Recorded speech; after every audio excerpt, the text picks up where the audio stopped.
Elazığ.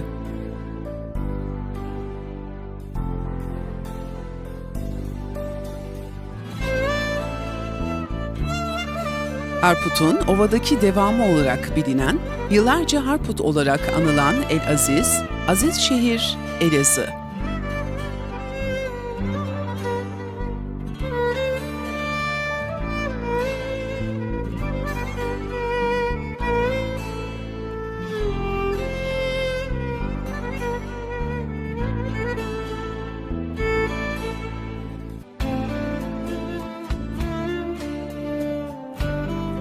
Doğu'nun incisi olarak bilinen bu şehir, binlerce medeniyete ev sahipliği yapmış olup, tarihin kalıntılarını günümüze kadar taşımıştır.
Sadece tarihe değil, birçok isme de sahip olmuştur aziz şehir Elazığ. Sultan Abdülaziz'in tahta çıkışının 5. yılında Hacı Ahmet İzzet Paşa devrinde buraya tayin edilen Vali İsmail Paşa'nın teklifiyle Mamuratül Aziz ismi verilmiştir. Fakat telaffuzu güç olduğundan halk arasında kısaca El-Aziz olarak söylene gelmiştir. Zaman içinde bölgeye eyalet merkezi yapan şehre 1937 yılında Atatürk tarafından tahıl ambarı, bolluk ve bereket anlamına gelen El-Azık adı verilmiş olup, zamanla Türkçe ses uyumuna uygunluğu ve söyleniş kolaylığı nedeniyle Elazığ olarak değişmiştir.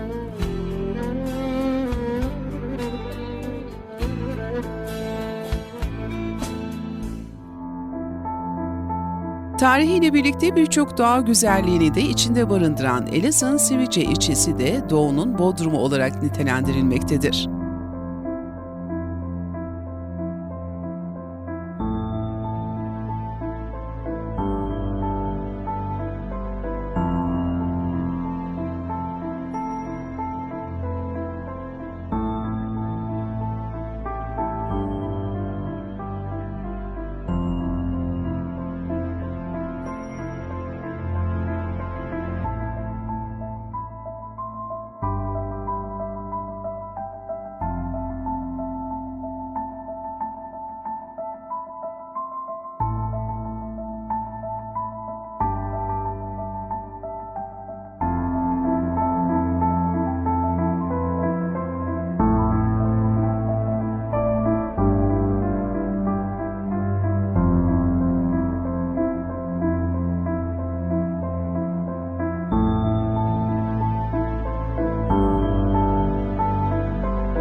Elazığ'ın 31 kilometre güneyinde yer alan ilçe merkezi, şehrin en yüksek dağı olan 2347 metre yükseklikteki Hazarbaba Dağı'nın etekleriyle Hazar Gölü kıyıları arasında yer almaktadır. Sivrice, yaz ve kış turizmi açısından turistler ve Elazığ halkı için önemli bir yere sahiptir.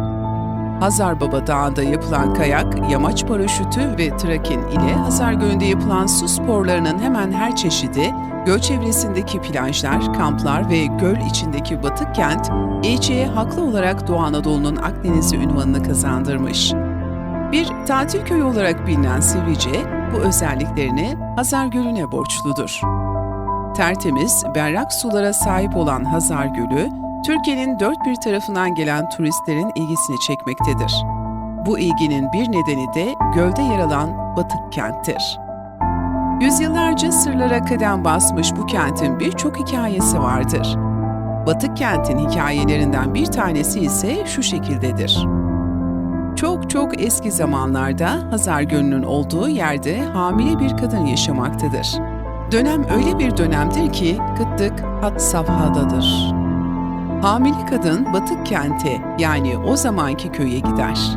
Köyde mis gibi ekmek kokuları çarpar kadının burnuna. Dayanamayıp oradaki evlerden ekmek ister ama çok cimri olan bu Batık Kent halkı kadına ekmek vermez. Bunun üzerine kadın elini evlerin eşiğine koyup "İnşallah bu köy su keser, ben de taş keserim" diye beddua eder. Allah duasını kabul eder ve köy sular altında kalır.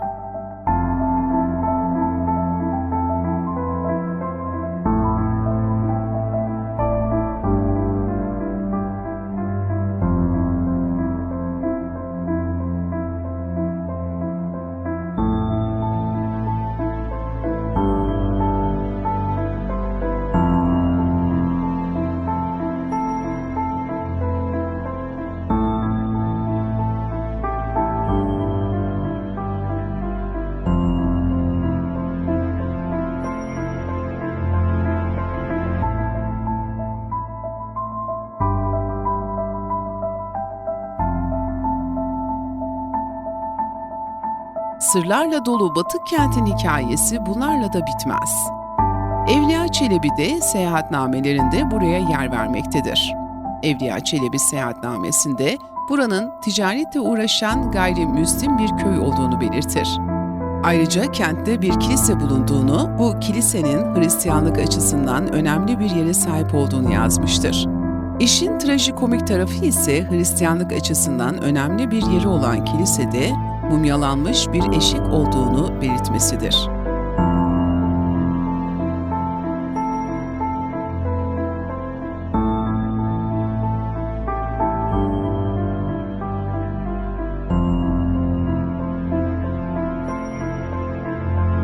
Birinci derece arkeolojik sit alanı olarak tescil edilmiş önemli yerlerden biri olan Batık Kent'in turizme açılması için çalışmalar durduraksız devam ediyor.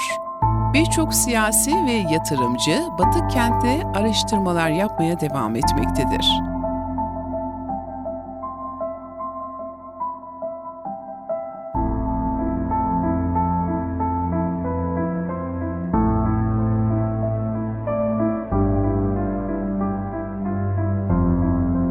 Sivrice Belediyesi, Batık Kent'in Dünya Geçici Miras Listesi'ne kabulü için geçtiğimiz yıllarda UNESCO'ya yaptıkları başvurunun olumlu sonuçlanması için gerekli tüm işlemleri yapmaya gayret gösteriyor.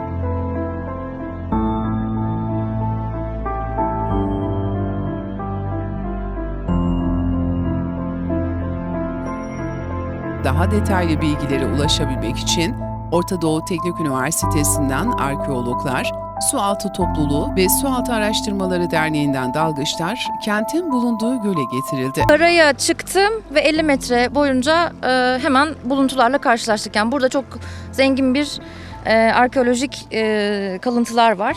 3 tane örnek getirdim. Bir tanesi işte bu amfora, gördüğünüz gibi büyük saklama kapları. Bir tanesi Bizans dönemine tarihlendirebileceğimiz küçük bir seramik. Gördüğünüz gibi üstünde sırları yeşil boyası var. Bu direkt Bizans dönemi seramiğine gösterge. Bir tane de yapı kiremidi, yapıda kullanılan mimari kalıntı olarak bulduğum bu 3 parçayı getirdim. Ve bunlardan daha şu 5 dakikalık yürüyüşümde yaklaşık 20-30 tane buldum. Burası gerçekten arkeolojik potansiyeli çok yüksek bir bölge. Ve de daha önce dalmış insanların da söyledikleri su altında çok büyük bir zenginlik var. Bizim amacımız buradaki yetkililerle beraber, onların yardımları ve tabii ki destekleriyle beraber burada asıl su altında direkt yerinde bu kalıntıların incelenebileceği bir arkeopark yapmak. İstenirse su üstünde de sanal gerçeklikle bunların hani yeterince belgelenmesinin gerçekleştirilmesinden sonra yıkıntı halinde değil de kullanıldığı, içinde yaşanıldığı zaman nasıllardı? Bunun da rekonstrüksiyonu yapılarak küçük bir karşılama merkeziyle belki Sivrice'de, belki Elazığ'da, orası tabii ki siz sayın yetkililerin kararında olur. Bir alanda hem şu anki kalıntıları hem de gerçek zamanda yaşarken nasıldı? Bunun da ziyaretçilere anlatılabileceği böyle bir proje gerçekleştirmek istiyoruz. Yani bizim buraya bakıldığında zaten burası için en uygun proje bu olur diye düşündük nacizane. Böyle özetleyebiliriz buradaki durumu. Keşfedilen surlar ve kalenin olduğu yere yapılan dalış tamamlandı.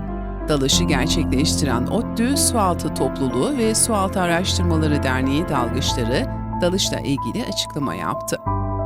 7 metre derinlikte bulunan surların derinleşerek devam ettiğini, mimari kalıntıların yığma tuğla tekniğiyle inşa edilmiş sur duvarları, gözlem kuleleri ve aralarındaki koridorlardan oluştuğunu, sur duvarlarının görünümünde en alt bölümünde büyük boyutlu taş bloklar tespit edildiğini, bu iki farklı yapım tekniği farklı dönemlere işaret ettiğini, mimari kalıntıların yanı sıra büyük boyutlu seramik amfora kalıntılarının da göl tabanında dağınık bir şekilde gözlemlendiğini söylediler. Ayrıca alanın arkeolojik yayılımının anlaşılabilmesi için daha detaylı çalışmalar gerçekleştirilmesi gerektiğini, Batık şehrin bugünkü kalıntılarının tamamen belgelenmesinin ardından alanda ziyaretçiye açık bir arkeopark projesi planlamasını yetkililerin destekleriyle gerçekleştirilecek bu projeyle bölgenin kültürel ve turistik değerinin artırılmasını öngördüklerini ifade ettiler.